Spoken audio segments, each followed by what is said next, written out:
हाँ दोस्तों, आप सभी को डेली स्टडी अजय में बहुत बहुत स्वागत है। आज हम क्लास 10 के एक आईएमपी क्वेश्चन पढ़ेंगे, साबुन और साबुनीकरण। ठीक है, तो हम सबसे पहले समझते हैं कि साबुन किसे कहते हैं।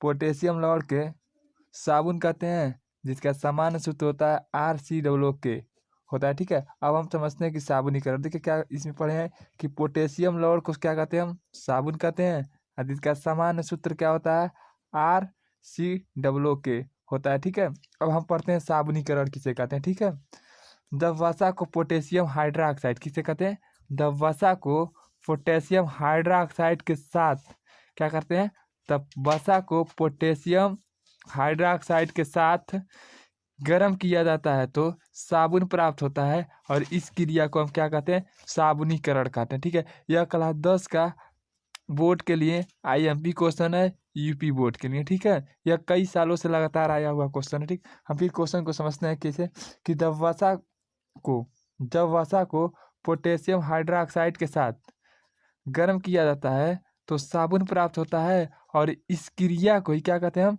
साबुनीकरण कहते हैं। ठीक है, अब पढ़ते हैं साबुन के प्रकार। देखिए हम पढ़ते हैं, साबुन दो प्रकार का होता है। पहला ठोस साबुन, दूसरा क्या होता है, मुलायम साबुन। अब हम पढ़ते हैं कि ठोस साबुन किसे कहते हैं, उसके बाद पढ़ेंगे मुलायम साबुन। तो ठोस साबुन के बारे में हम देखते हैं, वे साबुन जिसमें कास्टिक सोडा पाया जाता है। कौन सोडा पाया जाता है, कास्टिक सोडा का प्रयोग होता है, उस ऐसे साबुन को हम कठोर साबुन या ठोस साबुन कहते हैं। ठीक है, यह साबुन जल के साथ कम झाग देता है। कैसा होता है, कम झाग देता है। ठीक है, इसे बर्तन वर्तन धोने में उपयोग किया जाता है। ठीक है, तो फिर से एक बार सोचते हैं कि वे साबुन जो कास्टिक सोडा का प्रयोग किया जाता है, मतलब जिस साबुन को बनाने में हम किसका प्रयोग करते हैं, कास्टिक सोडा का प्रयोग करते हैं, ऐसे साबुन को हम क्या कहते हैं, कठोर साबुन कहते हैं। और यह जल के साथ बहुत कम झाग देता है। झाग यानी गाज, गाज। ठीक है, झाग यानी गाज होता है। ठीक है, बहुत कम गाज देता है। ठीक है, अब बोलते हैं हम मुलायम साबुन। मुलायम साबुन। ठीक है, तो इसका परिभाषा पढ़ते हैं। देखिए परिभाषा इसका बहुत आसान है। ठीक है, वे साबुन जिसका कास्टिक,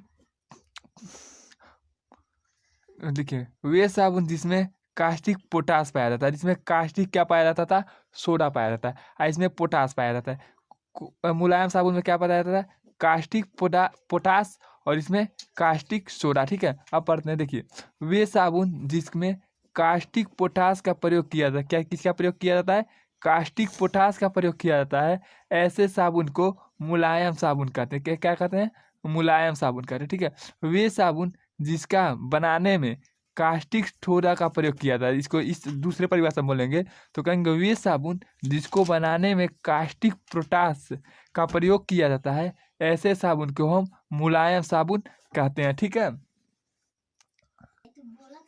अब पढ़ते हैं कि अच्छे साबुन की विशेषता। ठीक है, अच्छे साबुन की क्या क्या विशेषता होती है हम देखते हैं। देखिए यह साबुन चिकना और मुलायम होता है। अच्छा साबुन कैसा होगा, चिकना होगा, और क्या होगा, मुलायम होगा। दूसरा का क्या होगा, साबुन का झाग नहीं होना चाहिए, मतलब साबुन में अत्यधिक झाग नहीं होना चाहिए, जैसे सरफ वरफ से झाग निकलता है वैसा झाग नहीं निकलना चाहिए। ठीक है, इसमें नमी बहुत कम होना चाहिए, और क्या होना चाहिए कि इसमें क्या होना चाहिए, नमी बहुत कम होता है। ज़्यादा नमी रहेगा तो धीरे धीरे गलने लगेगा तेजी से। ठीक है, इसमें क्या होता है, इसमें नमी क्या होना चाहिए, बहुत कम होना चाहिए। ठीक है, तीसरा क्या बोले, इसमें अल्कोहल पूर्ण रूप से विलय होना चाहिए, कि इसको अल्कोहल में डाला जाए तो पूर्ण रूप से क्या हो जाए, विलय हो जाए। ठीक है, इसमें कीटाणुनाशक पदार्थ नहीं होना चाहिए। ठीक है, इसमें कैसा होना है, इसमें कीटाणुनाशक पदार्थ बहुत कम होना चाहिए, या नहीं होना चाहिए। ठीक है, साबुन का उपयोग। अब देखिए हम पढ़ते हैं कि साबुन का उपयोग कहाँ कहाँ किया जाता है।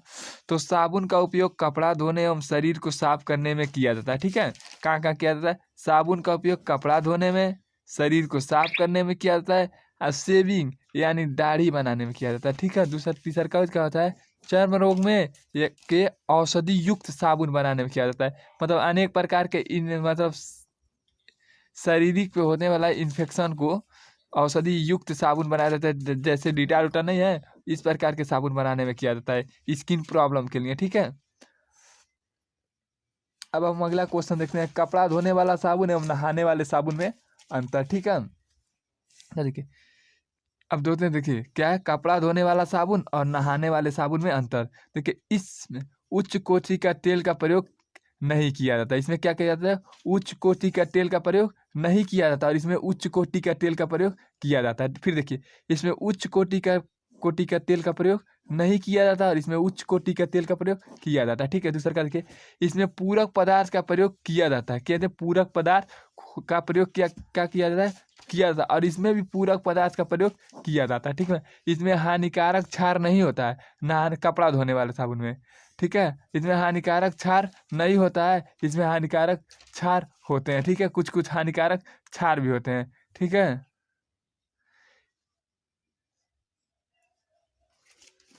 इसमें हानिकारक क्षार नहीं होता, इसमें हानिकारक क्षार होता है। ठीक है, अब पढ़ते हैं अपामर्जक। अपामर्जक यानी डिटर्जेंट यानी सरफ के बारे में पढ़ते हैं। ठीक है, अपामर्जक डिटर्जेंट को कहते हैं। किसको कहते हैं, डिटर्जेंट को कहते हैं। ठीक है, डिटर्जेंट एक विशेष प्रकार का कार्बनिक यौगिक होता है। क्या होता है, एक विशेष प्रकार का कौन सी होता है, कार्बनिक यौगिक होता है, जो साबुन की तरह सफाई का कार्य करता है। क्या करता है, सफाई का कार्य करता है।